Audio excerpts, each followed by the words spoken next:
proves him right.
Towards the end of the film, Miles discovers that he truly is an anomaly. When a spider from another universe bit him, it left that world without Spider-Man. As a result, there's anarchy everywhere and no one around to fix it. Therefore, Miguel wasn't just making things up. In his own twisted way, he was trying to do what he believed was the right thing. But Pitch Black from Rise of the Guardians had no good intentions from the start. I'd say sweet dreams, but there aren't any left. Pitch is literally every child's worst nightmare come to life. He's the personification of fear, which gives him a unique strength. He knows he can't defeat the Guardians in a direct fight, so instead of fighting them physically, Pitch attacks the operating system they all run on. They don't believe in me anymore. Belief is the Guardians' greatest strength, but Pitch realizes it's also their biggest weakness. So when the Guardians try to recruit Jack Frost, he warns him. If enough kids stop believing, everything your friends protect, wonder, hopes, and dreams, it all goes away. And that's exactly what happens. Pitch Black steals the tooth fairies so they can't collect teeth, and even sends his nightmares to ruin Easter. In doing so, he stops kids from having faith in the Guardians and all that they represent about hope and wonder. Therefore, Pitch targets the Guardians' source of power without ever getting into a physical brawl. But this strategy only works for so long, because ironically, the exact rule he explains to Jack also applies to him. I am the boogeyman, and you will fear me. No! This leads to one of the most poetic reversals in the whole film.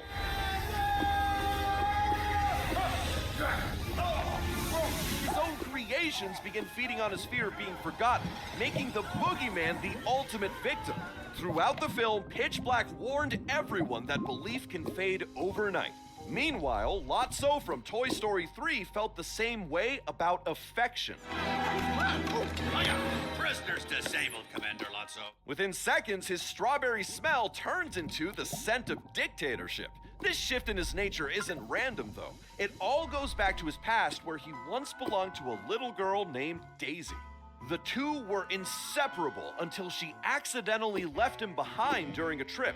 Lotso fought long and hard to return to Daisy, expecting a joy-filled reunion. But by then, it was too late.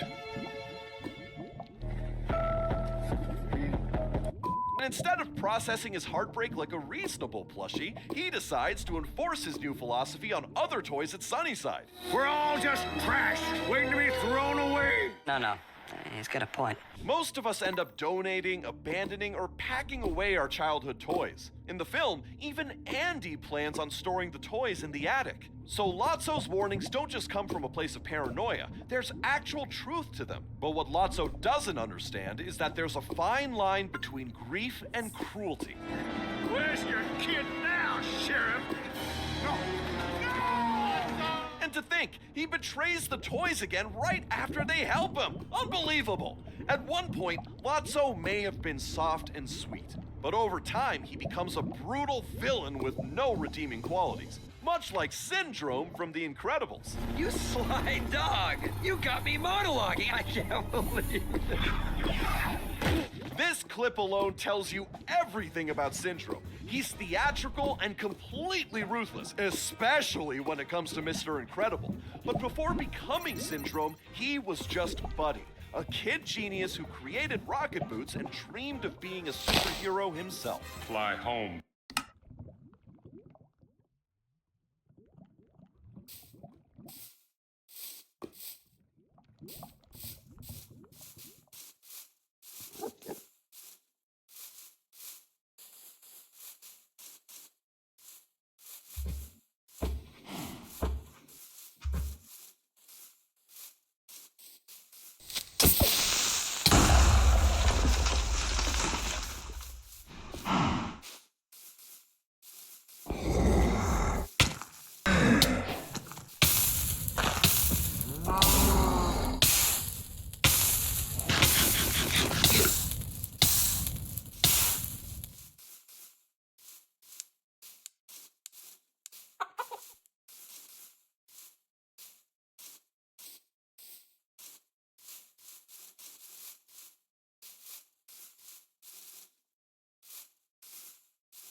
Buddy, I work alone. Hurt by the rejection, Syndrome hatches a plan to get revenge, even committing superhero genocide in the process. And along the way, he ends up saying his most iconic line. And when everyone's super, no one will be. Now, it's important to clarify that this line doesn't condone all the evil Syndrome has done. He doesn't do what he does for a noble cause, but rather it's out of pure spite and villainy. But his warning about superheroes being an elite group rings true. They possess abilities that make them stronger and more influential than the average human. Clearly, there's an imbalance in the system, and Syndrome sees that. He wants to sell his superhero gadgets to the masses to even the playing field. However, any good in Syndrome's beliefs goes down the drain the minute he justifies the burden for it. And the irony is that Syndrome bashes superhero worship, but desperately craves it for himself. So, the universe decides to humble him immediately.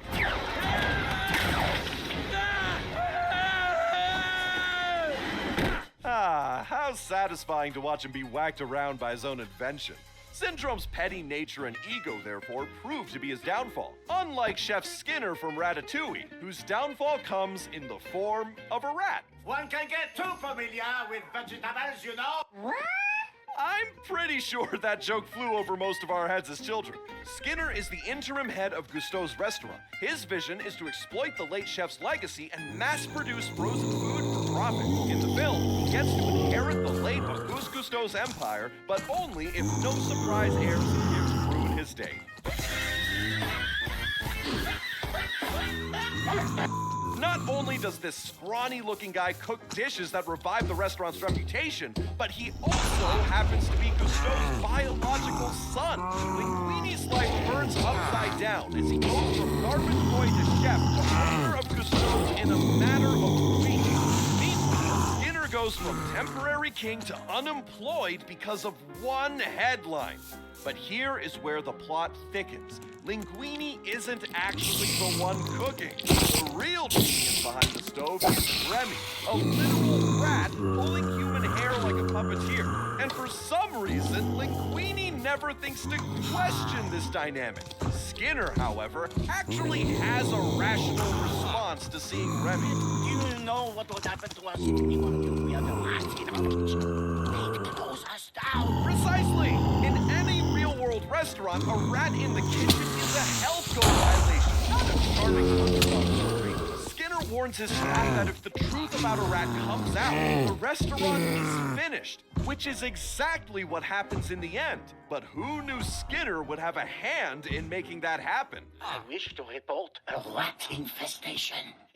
For all his greed and pettiness, he wasn't wrong about the risk of having a rat in the restaurant. But while Chef Skinner wanted to eliminate rats from his kitchen, Evelyn Dever from Incredibles 2 wanted superheroes banned from existence. Superheroes keep us weak. Now, Evelyn might not be the best villain out there, but I blame that on poor writing and execution. Her twist reveal is about as subtle as naming your villain Evil Endeavor and hoping nobody notices. But if you ignore that and actually listen to what she says, her motive is pretty solid. You want superheroes to protect you and make yourselves ever more powerless in the process.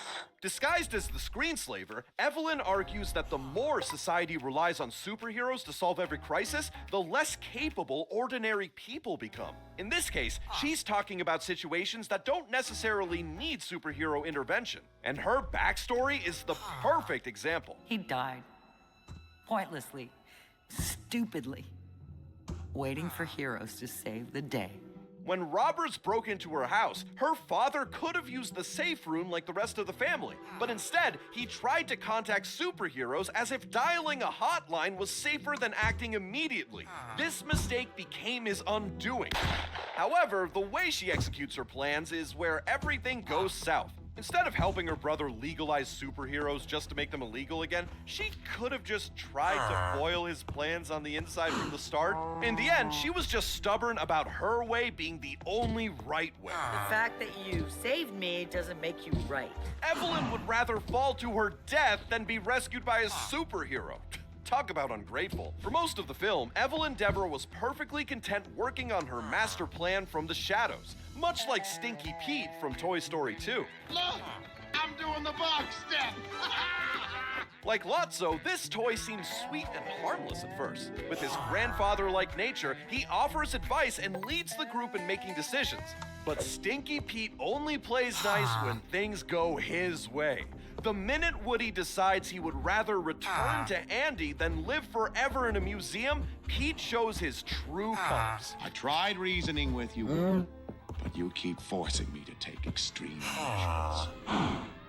Stinky Pete turns out to be a bully with no regard for anyone but himself. But there's a reason for his bitterness. I'll tell you what's not fair. Spending a lifetime on a dime store shelf watching every other toy be sold. I missed the part where that's my problem. At his core, Pete is vindictive because of a lifetime of solitude. Unlike other toys, he never knew the joy of feeling loved and appreciated. After a lifetime of being alone, Stinky Pete doesn't want a child to play with him. He would rather be displayed in a museum as part of a prestigious toy collection. All he wants is to be admired, which is something he never got to experience his whole life. From his perspective, Woody is being reckless, since choosing a child means choosing eventual loss. Idiots! Children destroy toys! You'll all be ruined! Forgotten! Spending eternity rotting in some landfill! The sequel validates everything he said. So although he was a bitter old coot and a master manipulator, Stinky Pete was right about many things. But his warnings pale in comparison to those from the Ultimate Force. The inevitable being shows up with no warning and begins to fight Puss in Boots. You can literally see the confidence leak out of Puss like air from a punctured balloon. For the first time in 8 lives, he feels real, chilling fear. At first, Puss just thinks he's fighting against an extremely skilled bounty hunter, until Death reveals who he truly is with a warning. I'm Death, straight up. And I've come for you, Puss in Boots. From this moment on, the villain follows Puss wherever he goes. Being on his last life, Puss finally understands that he isn't invincible. So he panics and sets out to find the wishing star to get back the lives he so frivolously wasted away. But Death doesn't make empty threats. Everywhere Puss goes, Death appears as a reminder of his imminent doom. This eventually leads to Puss having a panic attack from the fear of losing his one last life. Somewhere along the way, though, our feline hero changes. With the help of his friends, he realizes one life can still be meaningful when lived right. So the next time Death comes for Puss, he stops running. I know I can never defeat you, Lobo, but I will never stop fighting for this life. The moment Puss stops treating life like it's disposable, Death decides to let him go. It isn't just a warning to Puss, but also to the audience. Death is coming, straight up. And the only real choice is what we do with the lives we have before Puss starts. This is one of the most impactful warnings from a villain.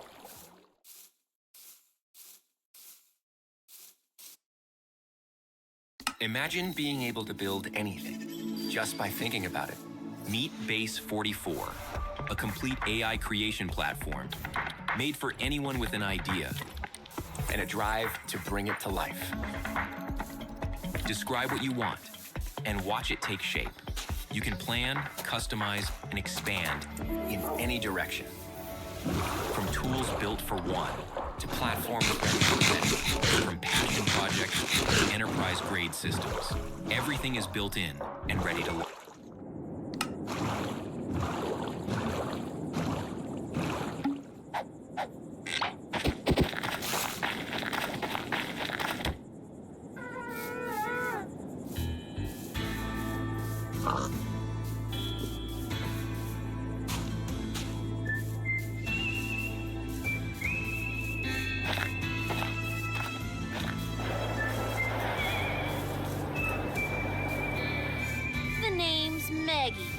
Maggie Spletzer.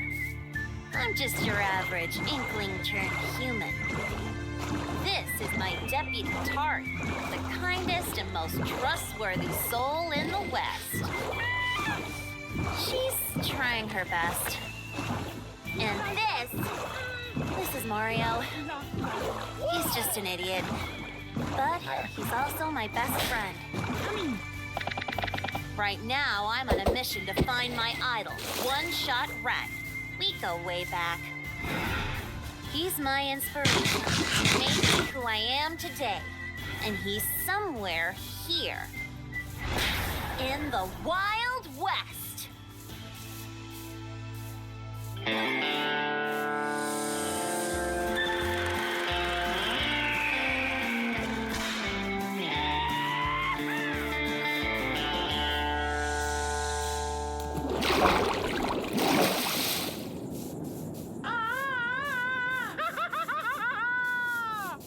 Yeah, the horses are getting tired.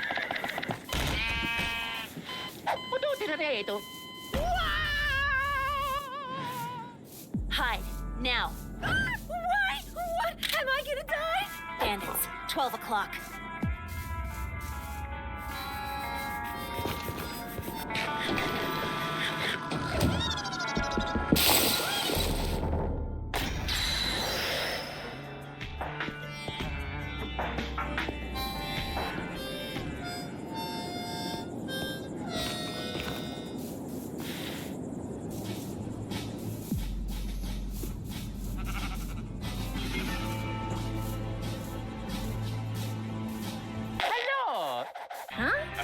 Or Nani?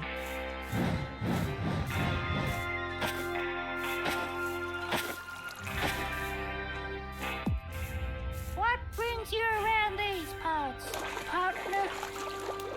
Well, the miscellaneous 7. How did I know you'd be behind the disappearance of One Shot Ren? No idea what you're talking about, but if you come asking for trouble, then we're gonna have to serve you. Nothing I hate more than bandits. I bet that wagon is full of people you've murdered.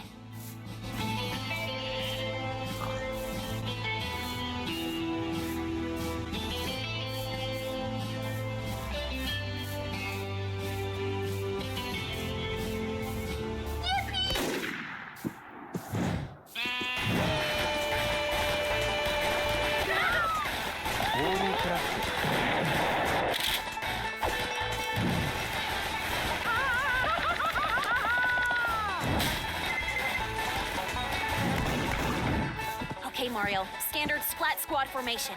You distract them and I'll flank them on the right. Okie dokie. What about me? You stay here and not get hurt. But I can be useful. I've been practicing on my gun skills.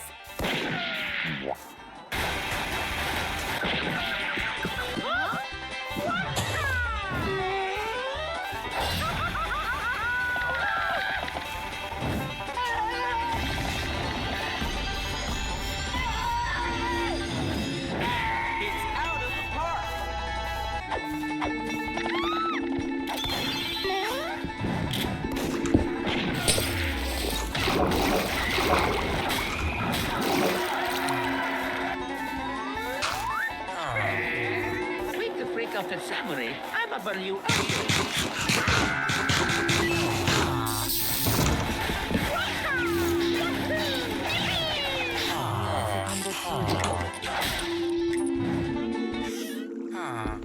Next vote.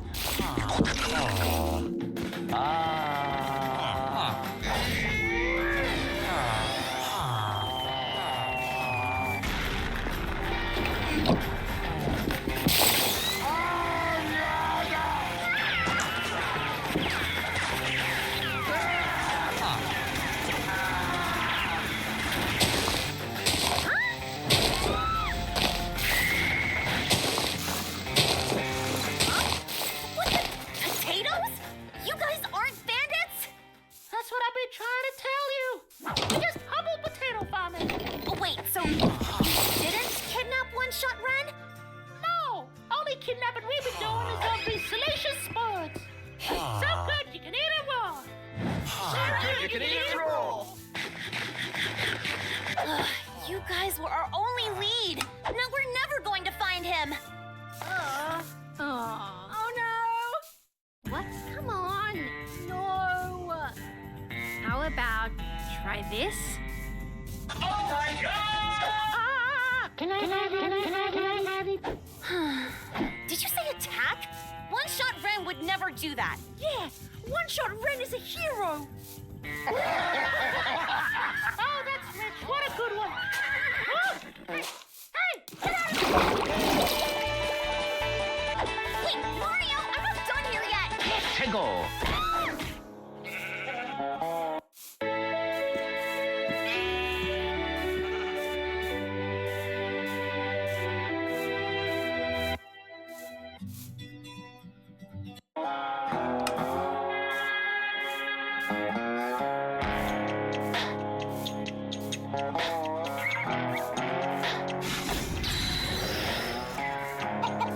Well, Buffalo Bud, looks like your days of being an ass has come to an end.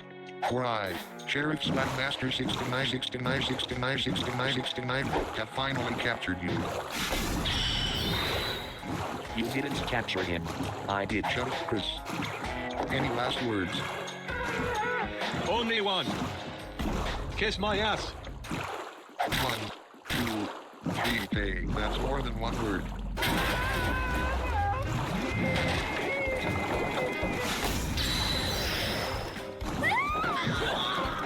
It's time to save the day. My head. Oh, let it drive, dude. We twist not pull the lever. Fools. I have swords for hands. God diggity darn. I forgot about that. Chris, I got rude and toot and tripped. Why are you talking like that? Yo, Sweet. Yeah.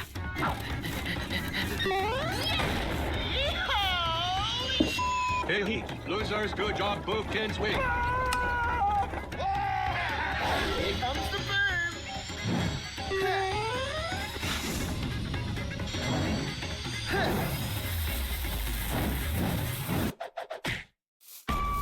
Oh, poop.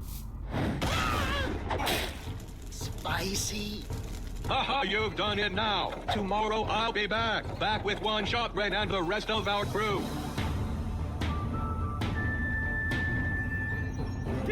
Did he say One-Shot Ren?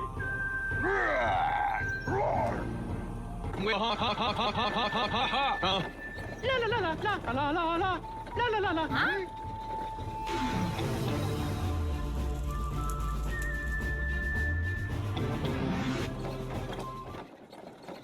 That was weird.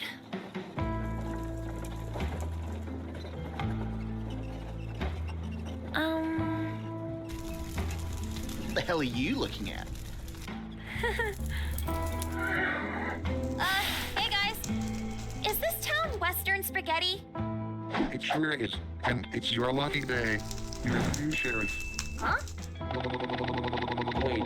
Wait for me, swag. Oh, Hey, you won! Sheriff? I don't want to be a sheriff. What the hell happened here? We're doomed. That's what. Doomed? How come? Those bandits just left. They left, but they said they're gonna be back. This time with One-Shot Red.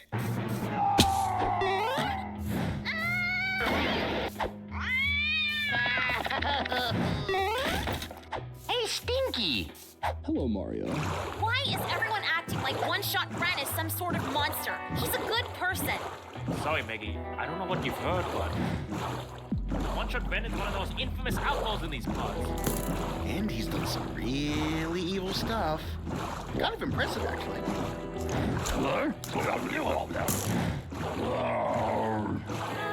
Maggie? We're not gonna do that, right? I don't know if I want to meet Ren anymore.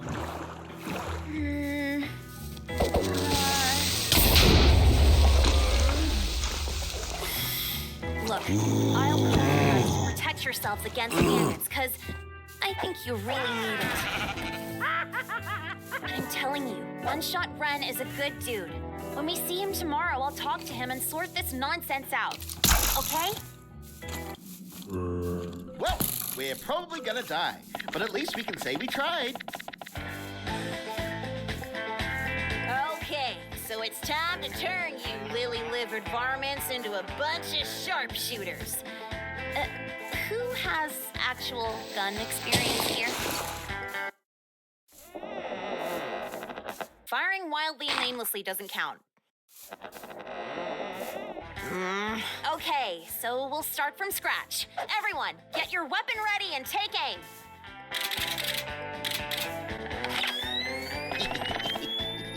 Your job is simple.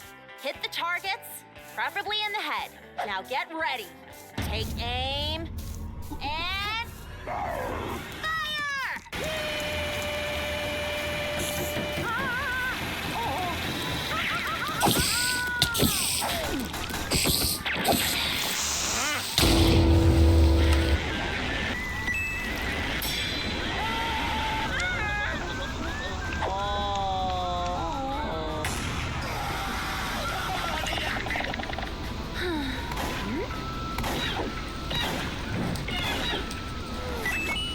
Now that's more like it. Everyone pay attention. I feel your pain. I bet they're paying you minimum wage, too. Hey, get back to shooting.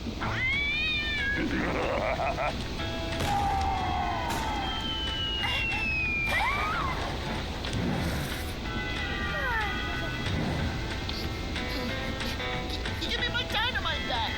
No, you need to learn how to shoot a gun. The B1 boom boom! No! Kid, Huh? come to Papa. Focus!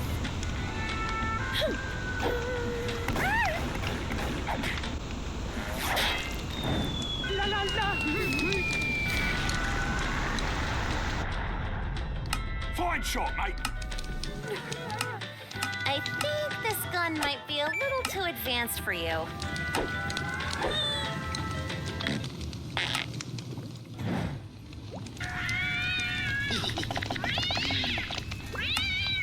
This is gonna be harder than I thought. All right, everyone up. Let's try that